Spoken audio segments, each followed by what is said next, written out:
Welcome to the Endless Gap Year podcast, your weekly advice podcast from two moderately successful or barely holding it together Zillennials. Hello everyone and welcome back to the Endless Gap Year podcast. You're joining me, Brin, and my sister, Kyra. Hello everybody.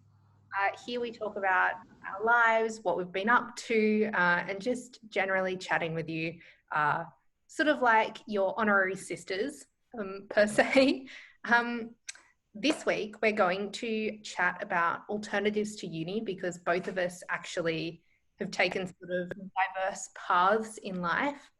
But before that, let's do a quick weekly recap and just see what we've been up to. What have you been up to this week, Kyra? So I had a pretty busy week actually. I worked 6 days, which was pretty hectic. I work at 2 different cafes. And well, cafe lifestyle in summer in Australia is always pretty hectic. So I'm quite tired. I'm ready for a good chat though, so this will be good. How was your week, Bryn? My week was pretty good. I'm just getting ready to go back to uni because it starts again next week. Yeah, next week. But I've just been working as well as sort of preparing to go back to uni. As we talked about last week, I'm a management consultant, so I do that as well as a whole lot of other stuff on the side because I like to keep busy. Do you have any exciting news, Sarah, this week, Kira? No, not really. Actually, one of my jobs I did just quit, which was pretty interesting. I've only been at it for a month though, but I just want to focus on my other job right now. So I'm a bit excited to focus on one job and maybe work my way up the ranks in that one and see where it leads me. That sounds good. So I suppose we should get started talking about our alternatives to uni. So I left school in 2018 and I immediately took a gap year and a half almost before I came back to Australia to study. And in that gap year, obviously it was before COVID, so there was no travel restrictions or anything. But I traveled to Europe and I lived and worked in Italy, the UK, and I lived in Spain as well. But yeah, then I came back and went to uni. What was your sort of path out of school, Kyra? Because you're pretty recently graduated. Yeah, so I graduated last year and obviously it was a bit different with COVID because both my final years of school were affected by COVID. So right after school, I actually moved away from home and I was planning to start a new life away from home, but plans got mixed up and I came back home. But I think after school, I'm not really like everyone else that just wants to go to uni. I wanted to explore life a bit more before I settled down and made a choice at what I was going to do. I think both of us were quite similar in that regard, that we felt quite almost burnt out in a way after being part of the education system for so long. You know, I was in a very similar boat. I wasn't sure if I even wanted to go to uni, but otherwise there were 2 courses that were vastly different that I wasn't sure if I wanted to do. One was international relations or PPE or law, and the other was creative communications for me. So there were 2 vastly different industries there. And I just felt like I needed that year to figure out where I wanted to go. Would you say that's like similar for you, Kyra? Yeah, definitely. I think most people should really consider what they're getting into before they do it. I mean, I think having a year off, especially after studying for 12 years of your life, 13 years of your life, even though most of it's not that intense, you definitely need a break from it and you need to experience what I guess the real world is like in terms of different jobs and different careers, because I don't know, personally I feel like school didn't really teach me everything that there was about life. Do you feel the same? Yeah, I feel the same. I think that even though I would say both of us did quite well at school, I don't think that that's necessarily indicative of anything to do with you or your future. And I think as well as that, understanding that university itself is very different from school is something that I think motivated my decision, because I knew that university wasn't going to be the same as high school, and I needed to sort of, I don't know, I just needed to do something different, I suppose, before continuing education. I feel like even now, 2.5 years into my degree, I still sometimes feel burnt out. So I can't imagine how people who go straight from school into uni must feel at the end of their degrees. Yeah, definitely. I think a lot of people's decision when leaving school and going to university, lots of people I know this year, especially most of my friends, are just going to uni for the uni lifestyle more than the degree that they've actually chosen. And I think because, what were you going to say? I was just going to say, I think that's interesting because, before COVID, people had the chance to travel abroad on like a youth mobility visa or something, and sort of live I don't know, relaxed partying lifestyle, I suppose, without any real world repercussions. I think that choosing to go to university to do that is an expensive decision that potentially has repercussions for the rest of your life. Yeah, definitely. That's probably one of the reasons I didn't choose to go to uni. But I think, yeah, it's very different for my year and the year that graduated before me as well, because obviously we didn't really have anywhere to go. And in Australia, I guess we've got a small population as well. So I guess that affects like where you want to go in your life. And so lots of people moved to the bigger cities and started going to uni there to have more opportunities, I guess. Yeah. We're both from a rural and regional community, and I wouldn't say that there's a particularly high employment rate in our town or a huge amount of professional career opportunities, unless you're starting your own small business kind of thing. That it's not really a career-driven town, I would say. Yeah, definitely. I also think lots of people like to move away from small towns to just find new connections and friends. Yeah. And I, because yeah, for me, moving away from home was a lot of that was about sort of finding who I was as a person and having to do things on my own. And I guess that because I was so far away, I really had that experience. I really got to do that, living in England. And yeah, I think it's unfortunate that people now aren't really able to do that because of COVID, because I think that that's such a shaping thing for people to do in their young adult life. yeah. What Sorry. would, oh, that's okay. Would you say that you felt any pressure to choose to go to uni rather than to choose an alternative like working or studying at TAFE or something else like that? Yeah, I definitely think so, because I don't know, I think just not the way I was brought up, but the I guess Like the stigma? the stigma, yeah. I just lots of parents or lots of like your aunties and uncles, or like when you're getting to finishing school, they always ask, oh, what are you gonna do? Are you gonna go to uni? Are you gonna like have a gap year and then go to uni or something? And like in that way, and also I don't think that that's people sort of, I don't think it's intentionally people making you feel bad, but I think that that's definitely, yeah, like there's no bad intention behind it. But yeah, I think that a lot of people do have that sort of expectation, I suppose, that, oh yeah, you'll just go to university because you did well at school kind of thing, rather than actually asking, is that what you want to be doing? yeah, definitely. I also felt that, like, obviously it wasn't intentional, but from my teachers a lot, because I didn't perform poorly, I guess they were expecting me to go to uni and do like a degree mathematics or something to do with science or something that I excelled in.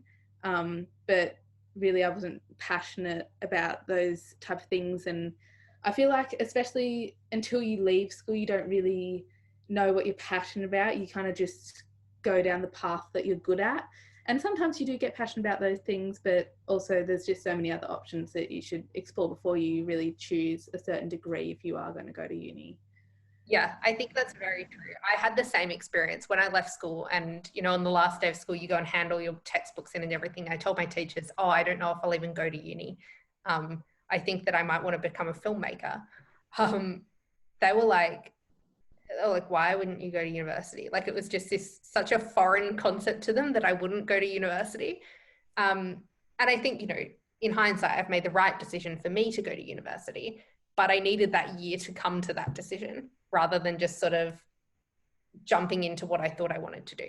And I agree, Kyra. I think that in that year, I figured out, well, yeah, I actually do want to be doing this particular course at this particular uni, which I wouldn't have necessarily figured out if I just decided as soon as we got our university offers, for example.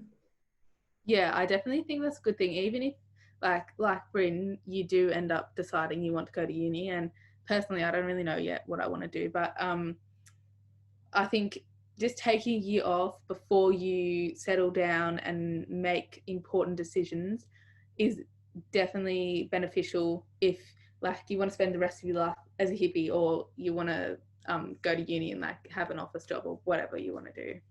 I think that that's a fairly simplified way of looking at it. I think that there are so many options for people nowadays that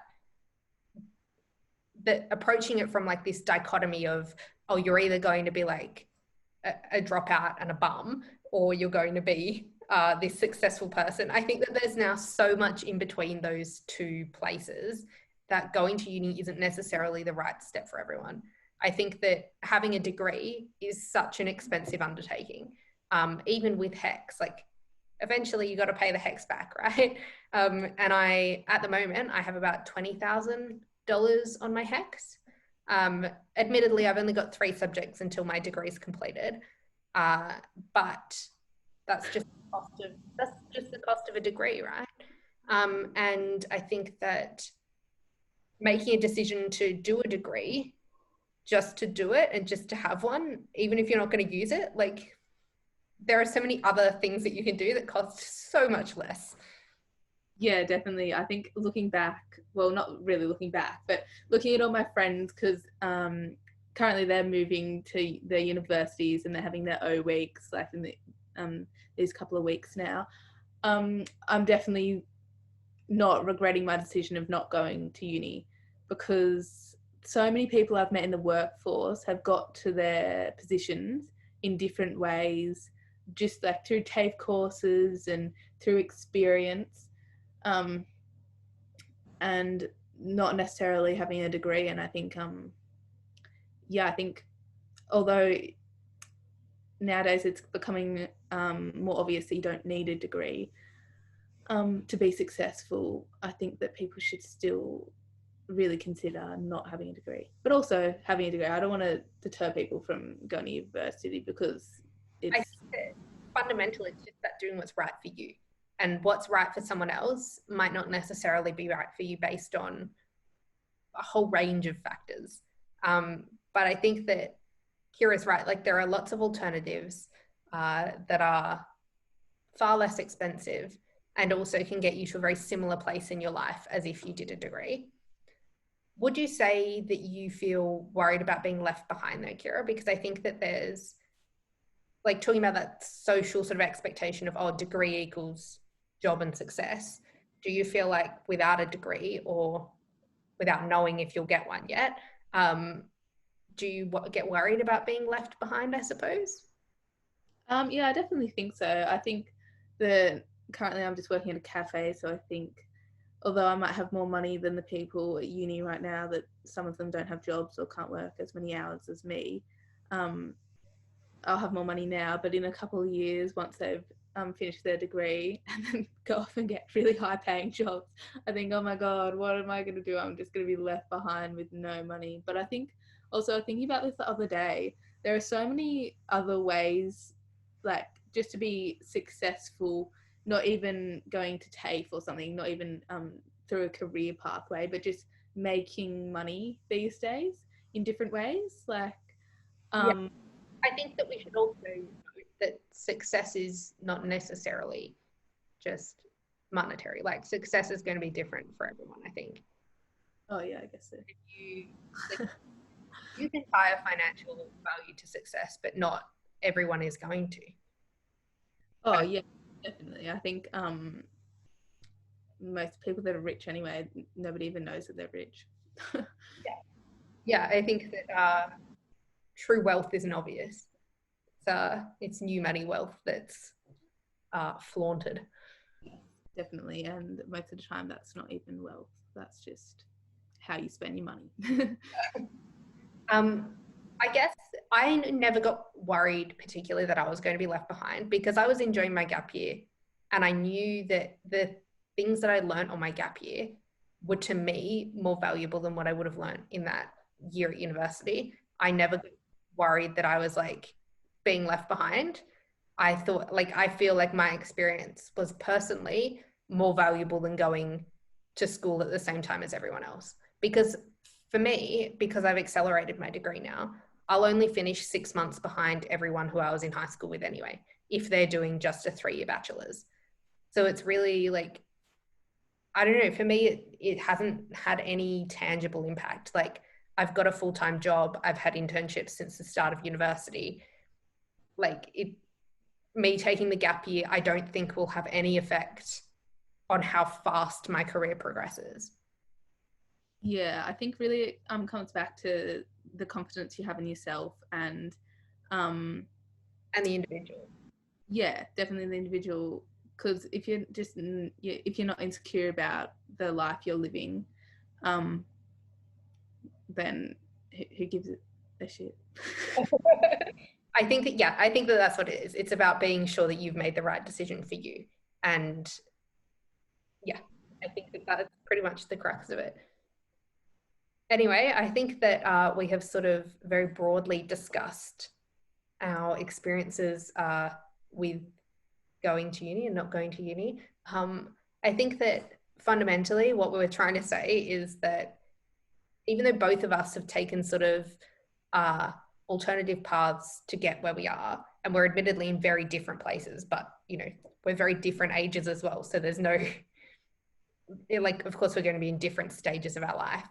But I think that both of us have felt that it's been more valuable to take time off and find who we are as people and find what we're interested in instead of making this quite big and heavy decision immediately out of university. I think that people should consider doing that as well.